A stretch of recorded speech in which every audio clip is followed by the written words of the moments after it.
گھروں کی آبادی چیزوں سے نہیں ہے، گھروں کی آبادی مال سے نہیں ہے، زیور فرنیچر سے نہیں ہے، ٹائل پتھر سے نہیں ہے، گھروں کی آبادی اعمال سے ہے، اعمال سے ہے، عمل سے ہے۔ ویران گھر وہ نہیں ہیں جن گھروں میں مال نہیں اور چیزیں نہیں، ویران گھر وہ ہیں جس گھر میں اعمال نہیں۔ صحابہ کے گھر چیزوں سے خالی تھے اور اعمال سے، بولو بھائی، بھرے بھی تھے۔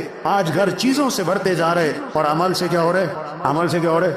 گھروں میں جو رحمتیں آئیں گی، گھروں میں جو برکتیں آئیں گی، گھروں میں جو خیریں آئیں گی، وہ مال کی بنیاد پر نہیں، چیزوں کی بنیاد پر نہیں، بلکہ گھروں میں برکتیں رحمتیں اعمال کی بنیاد پر آئیں گی۔ گھروں میں نماز کی فضا ہو، میں قرآن کی فضا ہو، گھروں میں ذکر کی فضا ہو، گھروں میں دعاؤں کی فضا ہو، گھروں میں سجدوں کی فضا ہو، گھروں میں رکوع کی فضا ہو، گھروں میں یہ اعمال ہو، گھروں میں رحمتیں آئیں گی، گھروں میں برکتیں آئیں گی، گھروں میں خیریں آئیں گی، گھروں سے شر ختم ہوگا، فتنے ختم ہوں گے، نفس اور کیا ہے شیطانی اثرات گھروں سے ختم ہوں گے اور نحوستیں ختم ہوں گی۔ اگر گھروں میں اعمال زندہ ہو جائیں، اعمال زندہ ہو جائیں، گھر کا ہر فرد قرآن پڑھے، گھر کا ہر فرد قرآن پڑھے، 1 سپارہ 2 سپارے 3 سپارے، اماں قرآن پڑھے، بیٹا قرآن پڑھے، بھائی قرآن پڑھے، بچیاں قرآن پڑھے، شوق ہو۔ ایک صحابی رضی اللہ عنہ نے رات کو قرآن پڑھنا شروع کیا، ان کا گھوڑا بدکنے لگا، وہ قرآن پڑھے تو گھوڑا بدکے، وہ قرآن پڑھے تو گھوڑا بدکے۔ بیٹا ساتھ سو رہا، ڈر لگا کہ گھوڑے کا پاؤں بیٹے پر نہ آ جائے۔ جب سلام پھیرا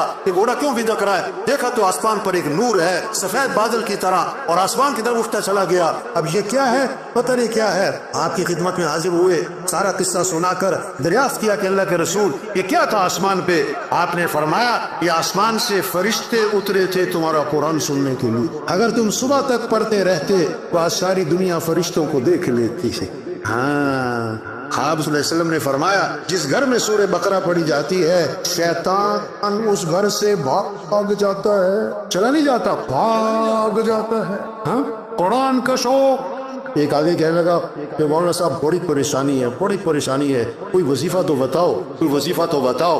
اس سے کافی آپ روزانہ قرآن پاک کی تلاوت اہتمام سے کیا کریں، روزانہ قرآن پاک کی تلاوت اہتمام سے کیا کریں۔ کیا لگا ہاں قرآن بڑی اچھی بات ہے، لیکن کوئی وظیفہ تو بتاؤ۔ کیا کوئی وظیفہ تو؟ ارے قرآن کا شوق پیدا ہو، ذکر کا شوق پیدا ہو۔ الا بذکر اللہ تطمئن القلوب، کان کھول کے سنو کہ دلوں کا اطمینان کس میں ہے؟ اللہ کی یاد میں۔ دلوں کا اطمینان کس میں بھائی؟ اللہ کی، ہاں۔